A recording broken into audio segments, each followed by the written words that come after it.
우리는 이 땅에서 천성을 향해 나아가는 순례자들이라고 하나님이 말씀하고 계십니다. 그러니까 이 땅에 사는 삶이 얼마나 중요한가? 이 땅에서 사는 그 한 번밖에 없는 우리의 인생으로 말미암아 우리가 어떠한 영원한 처소에 들어갈지가 결정되는 것이기 때문에 우리의 삶은 너무나도 중요한 것입니다. 우리가 천성을 향해 나아가는 그 길을 하나님이 이 본문을 통해서 무엇과 빗대어서 설명해 주시나요? 이스라엘 백성들이 광야에서 약속의 땅으로 들어가는 그 일과 빗대어 설명해 주신다는 것입니다. 우리 성경책을 보시면서 7절, 8절 함께 읽겠습니다. 그러므로 성령이 이르신 바와 같이 오늘 너희가 그의 음성을 듣거든 광야에서 시험하던 날에 거역하던 것 같이 너희 마음을 완고하게 하지 말라. 아멘. 하나님이 그 백성들을 선택하여 주시고 또 언약을 맺어 주시고 그 백성들을 길러 주셨던 그 장소를 어떤 곳으로 택해 주셨다고요? 광야에서라고 되어 있습니다. 광야에서. 왜 광야가 필요했을까요? 광야는 우리 스스로 아무것도 할 수가 없는 것입니다. 살 수가 없는 것입니다. 내 힘으로 먹을 수도 없는 것, 내 힘으로 마실 수도 없는 것, 그렇기 때문에 오직 하나님 없이 살 수 없는 곳이 광야인 것입니다. 거기서 무엇을 배우나요? 하나님을 절대적으로 의지하는 믿음을 배우는 곳이 광야인 것입니다. 이스라엘 백성들을 광야로 불러주시고 우리를 광야 같은 삶으로 인도해 주신다는 것입니다. 거기서 무엇만이 생명의 길인 것을 알게 하십니까? 사람이 떡으로만 살 것이 아니요 그랬어요. 무엇입니까? 신명기 8장 3절 말씀을 읽겠습니다. 사람이 떡으로만 사는 것이 아니요 여호와의 입에서 나오는 모든 말씀으로 사는 줄을 내가 알게 하려 하심이니라. 아멘. 광야에는 길이 없습니다. 무엇이 길입니까? 생명의 길이 되는 여호와의 말씀으로 사는 것.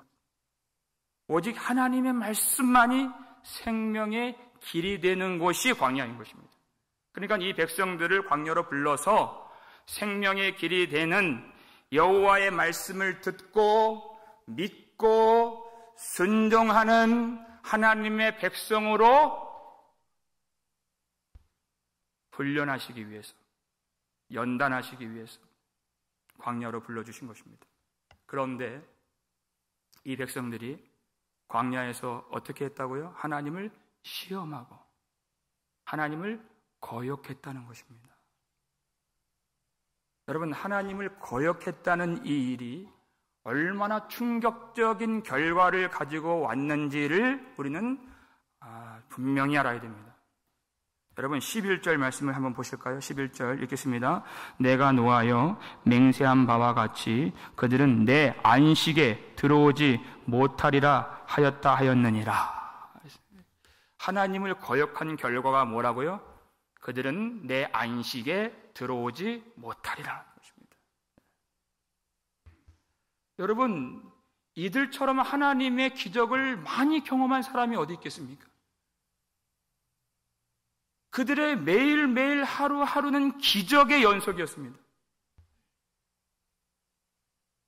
그 낮에는 구름기둥으로 하나님이 인도하시고 그 추운 밤에는 불기둥으로 하나님이 인도하시고 아무것도 먹을 것이 없는 그 광야에서 아침마다 하늘에서 만나를 내려주시고 마실 물이 없는 그곳에서 반석을 칠 때 물이 넘쳐 흐르게 하신 하나님을 그들은 날마다 경험했습니다. 얼마 동안 경험했습니까? 9절을 보세요. 중간에 몇 년이에요?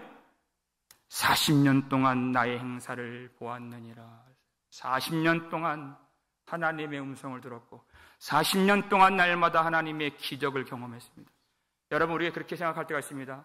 내 인생에 기적이 나타난다면 더 잘 믿을 텐데 절대 그렇지가 않습니다.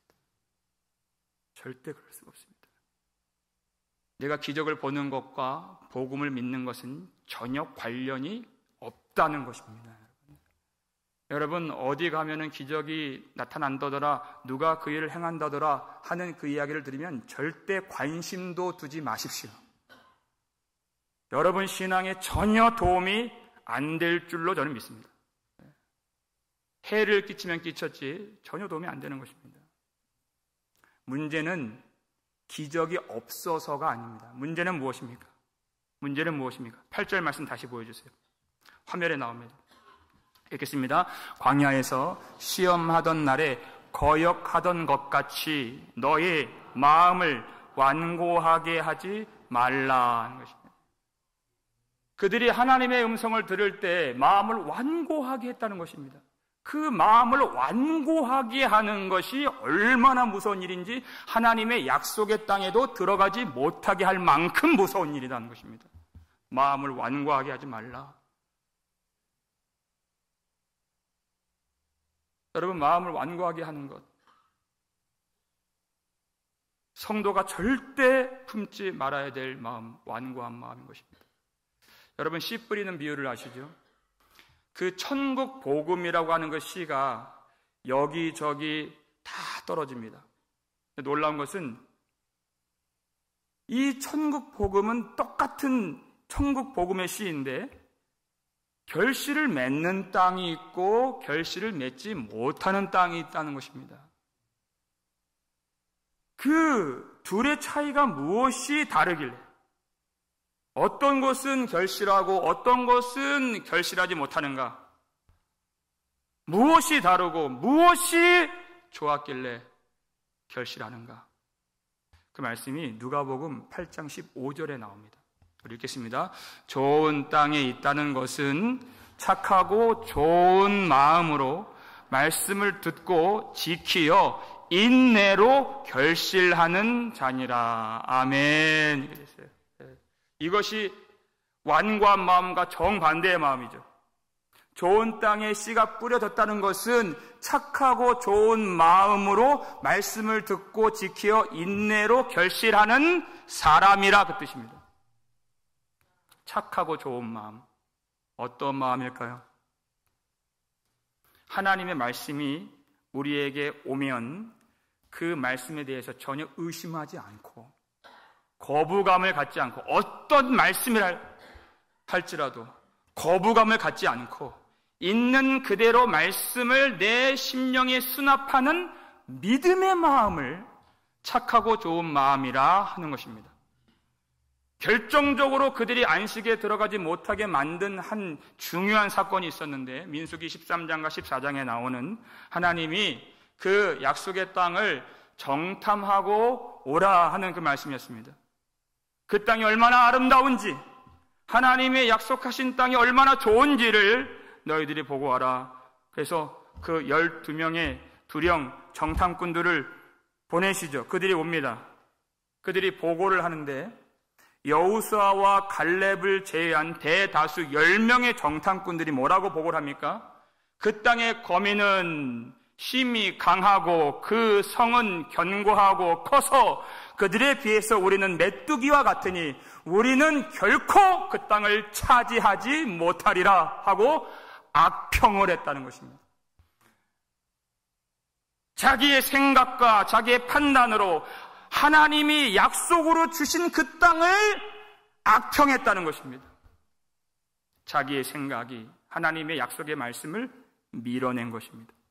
그랬더니 온 백성들이 밤새도록 울면서 뭐라고 외칩니까? 우리가 모세를 버리고 한 지휘관을 세워서 애굽으로 돌아가자. 애굽으로 돌아가자. 하나님이 여기까지 인도해 주셨는데 하나님의 자녀의 그 명분과 영광을 버리고 하나님의 아들의 지위를 버리고 바로의 종이 되는 게 더 낫다. 세상의 종이 되는 게 더 낫다. 라고 하는 것이 얼마나 삐뚤어진 마음입니까?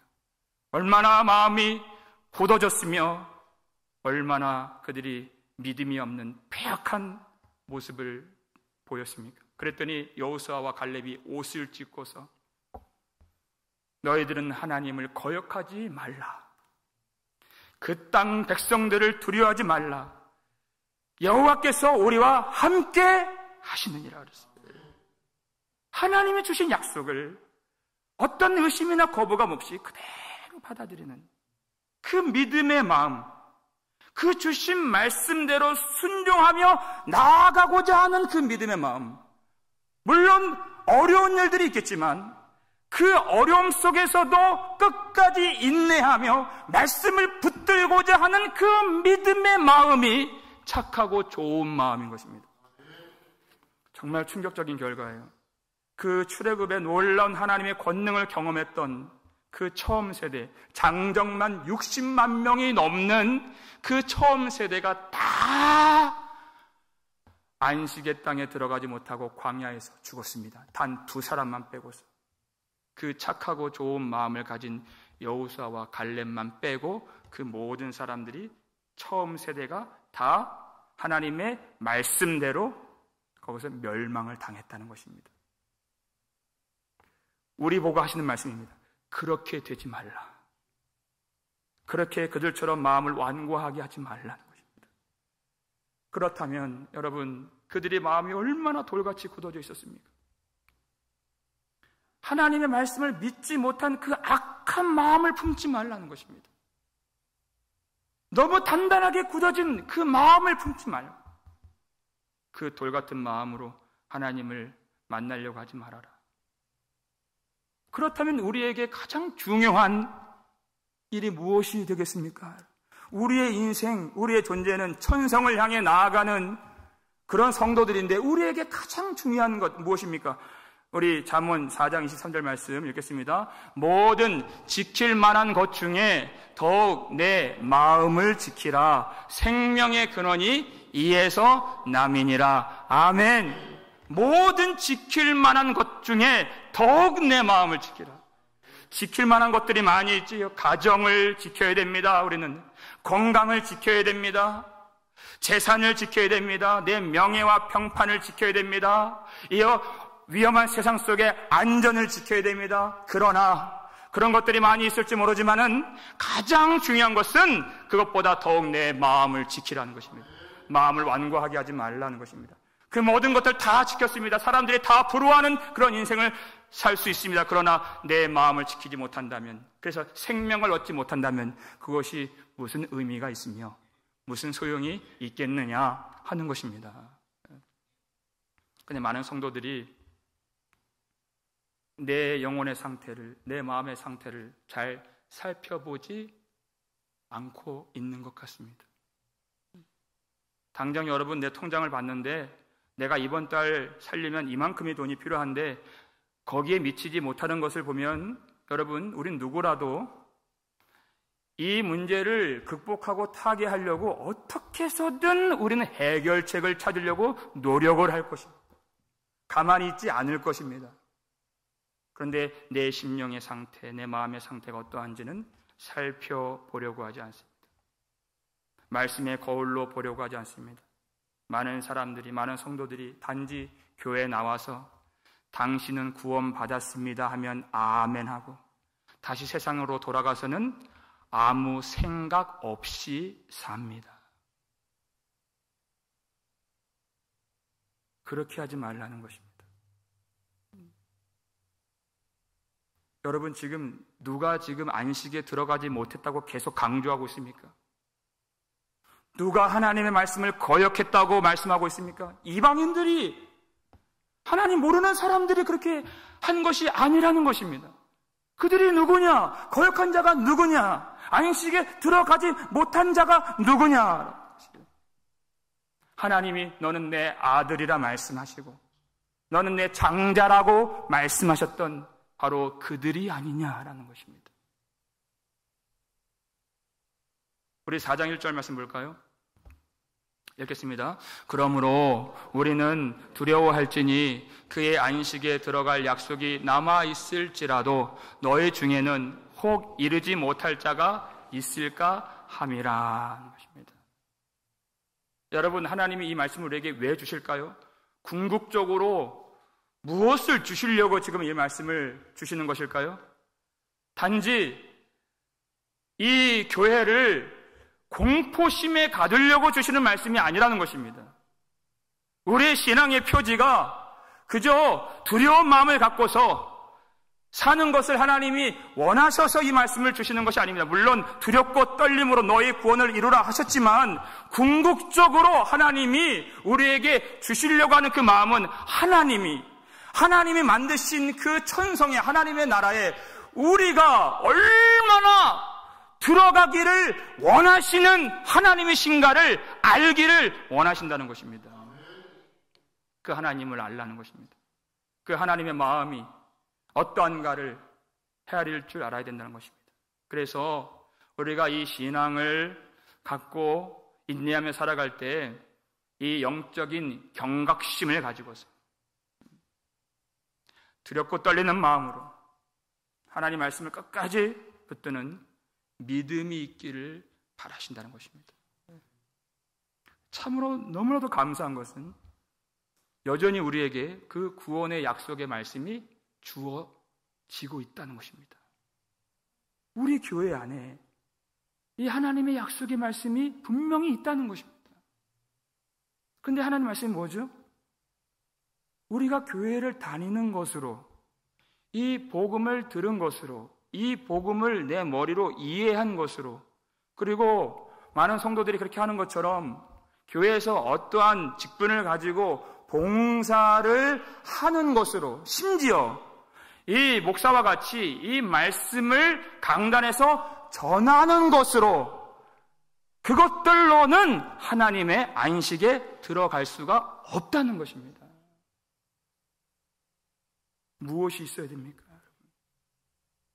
우리 2절 말씀 함께 읽겠습니다. 그들과 같이 우리도 복음 전함을 받은 자이나 들은 바 그 말씀이 그들에게 유익하지 못한 것은 듣는 자가 믿음과 결부시키지 아니함이라. 아멘. 하나님의 구원의 약속의 말씀이 우리에게 주어졌습니다. 우리도 복음 전함을 받은 자이나, 그 말씀을 들었습니다.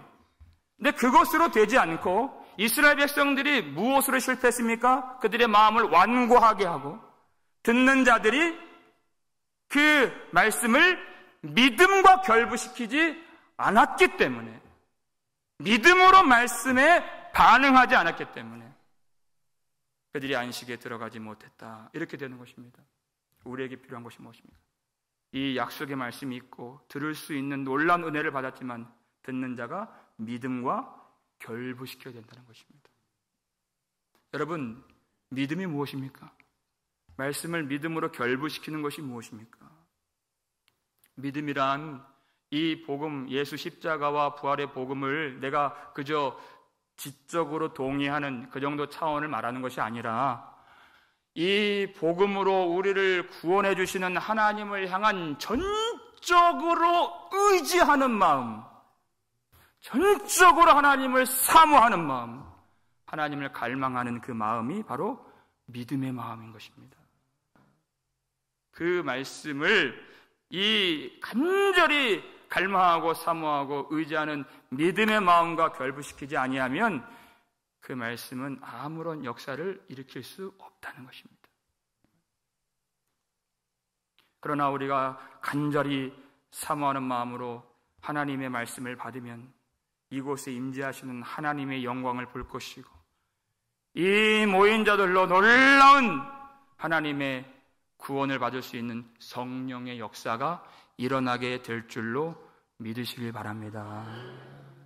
그러나 이 간절한 마음이 없으면 하나님의 어떤 역사도 오지 못하게 될 것입니다. 제가 솔직히 목사로서 가장 설교하기가 어려운 곳, 설교하기 참 부담스럽고 싫은 곳이 있습니다. 제가 어떤 때는 다른 교회에서 가끔 설교할 때도 있고, 아니면 다른 어떤 단체에서도 설교할 때가 있고, 또 주로 우리 교회에서 설교를 많이 하는데요. 가장 어려운 것은 모인 이 회중들이 하나님을 향한 간절한 마음이 없는 그 예배는 너무 인도하기가 힘듭니다.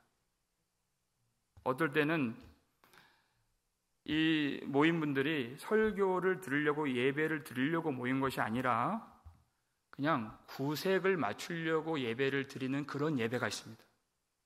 뭔가 더 메인이 있고 중요한 것이 있고 그냥 안 하면 찜찜하기 때문에 드리는 그런 예배. 그런 예배는 정말 인도하고 싶지가 않습니다. 여러분, 우리가 예수 그리스도의 이름으로 모이고 어느 모임이나 우리는 예수의 이름으로 모이는 사람들인 것입니다. 그 예배가 10분이든 1시간이 됐든 아니면 구역 모임이든 상관없이 우리가 예수의 이름으로 모이고 예배라는 그런 중심을 가지고 목적을 가지고 모였다면 여러분 간절히 사모하는 마음으로 주님을 의지하는 마음으로 예배를 드리실 수 있기를 주님의 이름으로 축원합니다. 여러분 이런 사람 되었으면 좋겠습니다. 시편 119편 123절 말씀이 나왔습니다. 읽겠습니다. 내 눈이 주의 구원과 주의 의로운 말씀을 사모하기에 피곤하니이다. 아멘. 세상에서 이런저런 상처를 받고 피곤한 일 때문에 내가 피로를 느끼는 것이 아니라 내가 내 마음이 내 눈이 주님의 구원과 은혜와 영광을 너무나도 사모하기 때문에 하나님의 그 의로운 말씀과 그 생명의 복음을 너무나도 사모하기 때문에 너무나도 하나님을 갈망하기 때문에 내가 피곤하니이다 라고 고백할 수 있는 그런 분들 다 되시기를 주의 이름으로 축원합니다. 여러분 이 시편 119편 123절 이 말씀에 나오는 사람과 나를 한번 비교해 보세요. 만약 우리가 여기에 미치지 못한다면 여러분 저를 포함해서 대부분 여기에 미치지 못할 것 같습니다. 그러나 여기에 미치지 못한다면 여러분 그냥 체념하시겠습니까? 아니면 그냥 교회에 나올 때마다 남들 은혜 받는 것만 구경하는 그런 사람 되실 것입니까? 그럴 수가 없다는 것입니다. 아주 중요한 기도가 마가복음 9장 24절에 나오는데요. 한 귀신 들린 아이를 데리고 온 그 아버지의 기도, 예수님께 드리는 기도죠. 여러분 이 기도로 주님께 구했으면 좋겠어요. 주여 내가 믿나이다. 나의 믿음 없음을 도와주옵소서. 이 뒤의 기도가 훨씬 중요한 것입니다. 주님 내가 믿나이다. 그러나 나의 믿음 없는 것을 도와주시옵소서. 예수님은 이 기도를 참 기뻐하십니다. 이 기도 듣자마자 응답해 주셨습니다. 누가 이 기도할 수 있습니까? 내가 주님 믿습니다. 그러나 나는 아직 거기까지 미치질 못합니다. 그러나 나는 돌아설 수 없습니다. 나는 그냥 떠날 수가 없습니다. 그렇기 때문에 주여 나의 믿음 없는 것을 도와주시옵소서. 그냥 체념할 수가 없는 것입니다. 주님을 떠날 수가 없는 것입니다. 그리고 내가 얼마나 주님 앞에 연약한 사람인가, 얼마나 마음이 굳어진 사람인가를 깨닫는 정직한 영을 가진 사람만이 이 기도를 드릴 수가 있는 것입니다. 주여 나의 믿음 없는 것을 도와주시옵소서. 주님 우리를 반드시 회복시켜 주시는 줄 믿습니다. 이 일을 위해서 주님께서 무엇을 우리에게 선물로 주셨느냐? 교회를 주셨다 이렇게 말씀하고 있습니다. 교회를 주셨다. 우리 12절 13절 말씀 두 절 함께 읽겠습니다.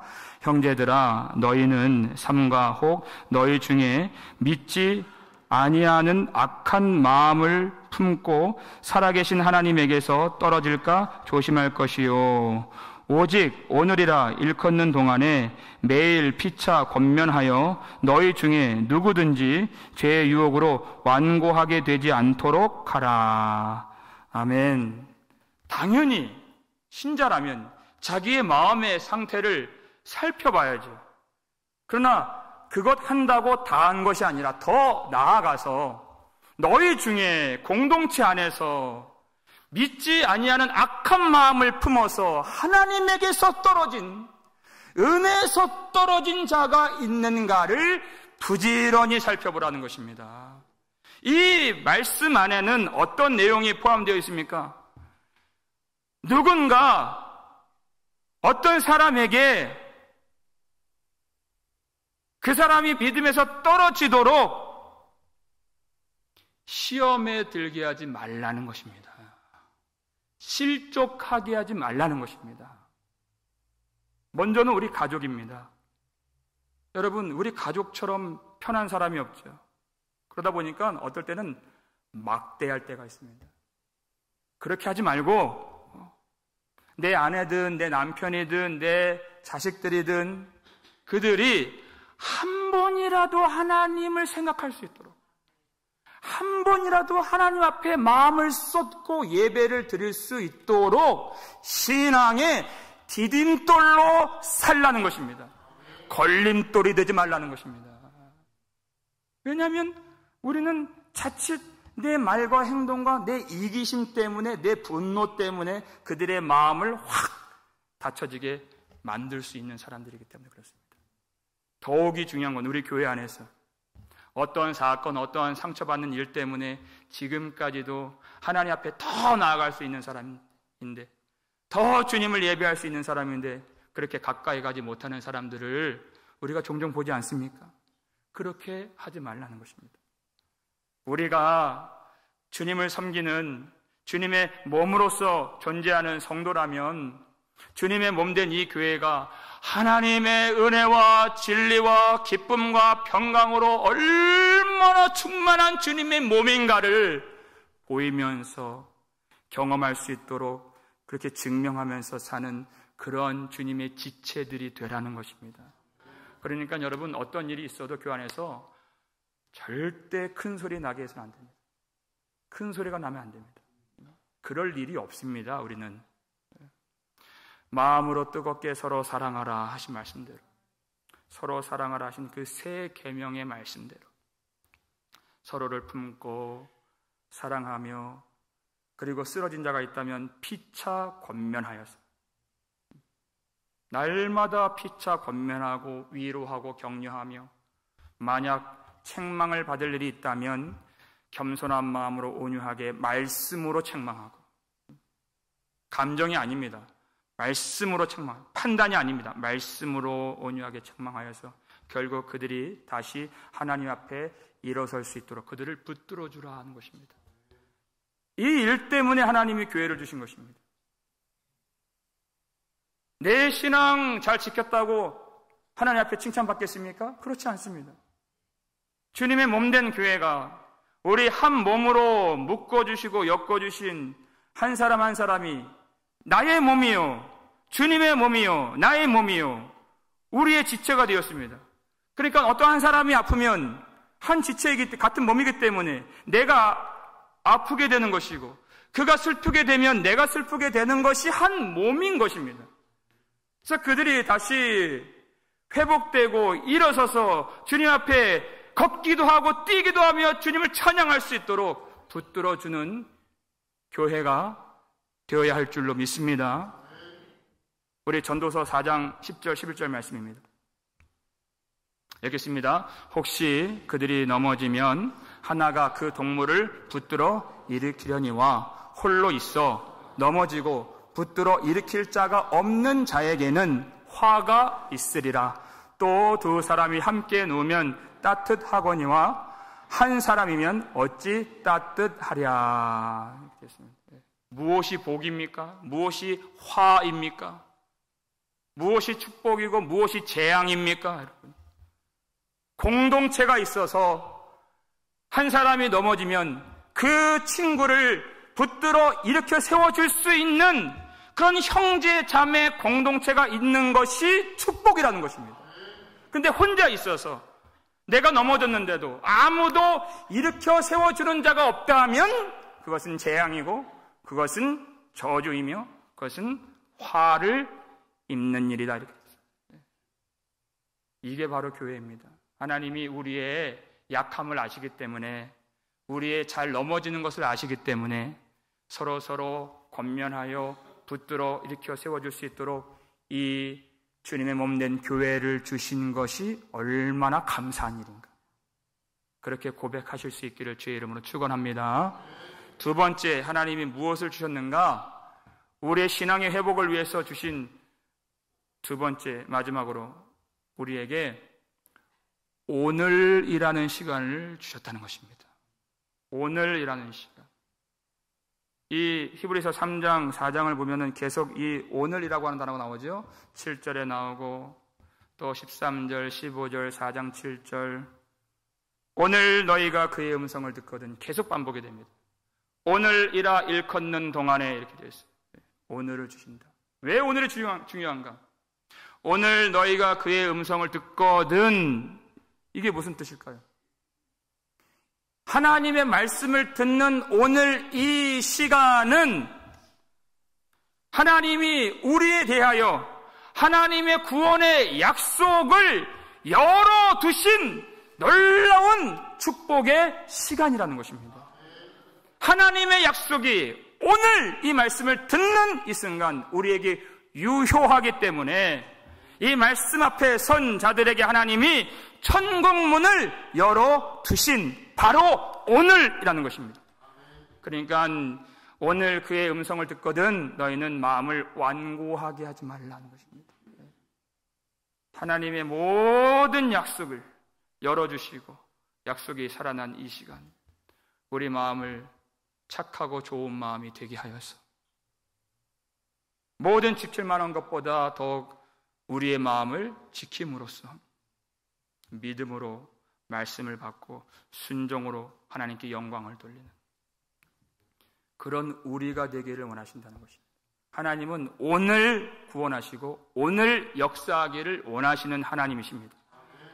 보라, 지금은 은혜 받을 만한 때요 그랬죠. 보라, 지금은 구원의 날이로다 그랬습니다. 그 언젠가 먼 훗날 그 막연한 그날에 하나님이 은혜를 주신다고 말씀하지 아니하시고 지금 말씀 듣는 우리에게 보라, 지금은 구원의 날이로다. 오늘 이 말씀 듣기를 하나님은 원하십니다. 여러분, 이 말씀을 듣는 이 순간, 지금 이 시간, 여러분 모든 마음을 다 쏟아 부으시기를 주님의 이름으로 축원합니다. 이 말씀의 시간이 얼마나 중요한가를 아실 수 있기를 바랍니다. 그냥 빨리 예배 마치고 내가 오후에 뭐 해야지 하는 그것 때문에 이 시간을, 이 말씀 시간을 그냥 대충 보내지 마시고 등한히 여기지 마십시오.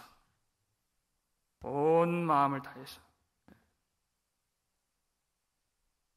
왜냐하면 이 말씀을 듣는 이 시간에 하나님은 하나님을 알게 하시고 성경을 통해서 많이 읽었지만 깨닫지 못했던 것도 이 말씀을 듣는 시간에 성령의 역사로 말미암아 하나님의 진리를 알게 하시기 때문에, 그리고 거듭나지 못한 사람들도 이 말씀을 듣는 시간에 하나님이 새로운 피조물로 거듭나게 해주시고 거듭난 성도들은 더욱더 거룩하게 만들어주시는 이 시간인 줄로 믿습니다.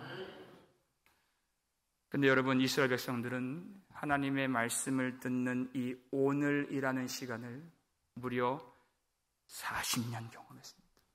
40년. 머리털보다 더 많은 그 수많은 오늘을 어떻게 보냈습니까? 마음을 다하지 않고 마음을 완고하게 하며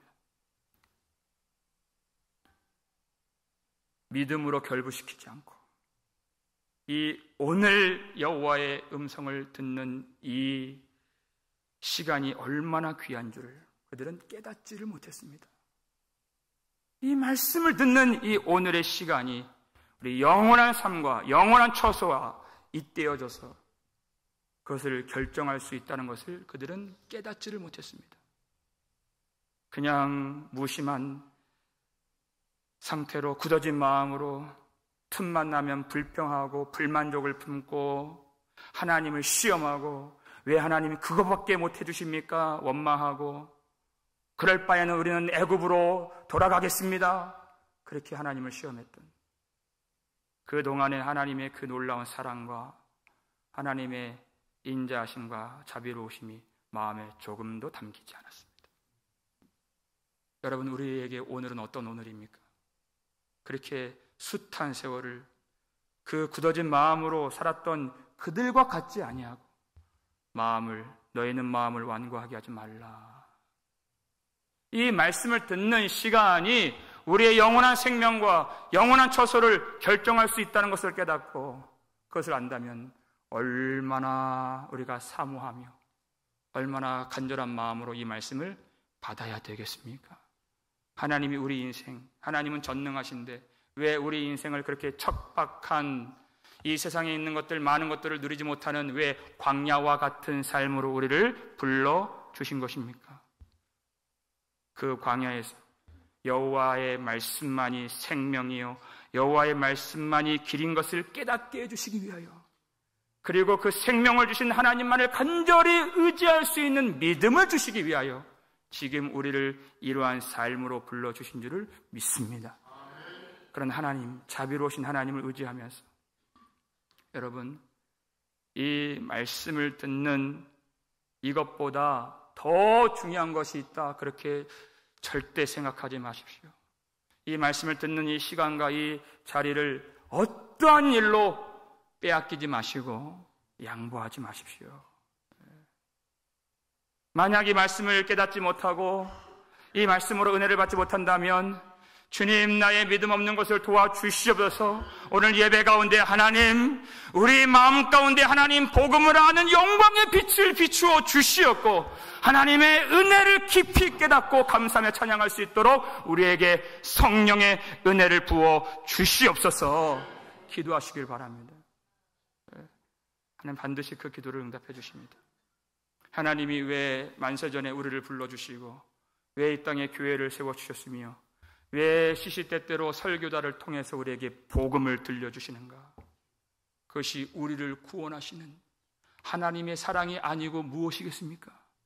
무엇이 하나님의 사랑입니까? 하나님이 돈을 주시는 것이, 하나님이 애굽을 주시는 것이 사랑이겠습니까? 세상을 주시는 것이 사랑이겠습니까? 그렇지 않습니다. 하나님이 세상을 이처럼 사랑하사 독생자를 주셨으니 우리에게 예수를 주시고 예수의 몸된 교회를 주시고 예수 그리스도의 복음을 주신 하나님의 이 극진한 사랑, 이 사랑을 온전히 깨달을 수 있기를 주의 이름으로 축원합니다. 그 사랑이 오늘 위로부터 우리 마음 가운데 내려와서 우리 굳어진 마음들이 다 녹아지고 돌 같은 마음이 깨뜨려질 수 있기를 간절히 소원합니다. 그리하여 우리가 하나님의 말씀을 들을 때마다 굳어진 마음들이 다 제거되고 착하고 좋은 마음으로 말씀을 수납하여 그 믿음으로 하나님이 예비하신 그 천성의 그 나라에 여기 있는 모든 성도님들 다 넉넉히 들어갈 수 있기를 주님의 이름으로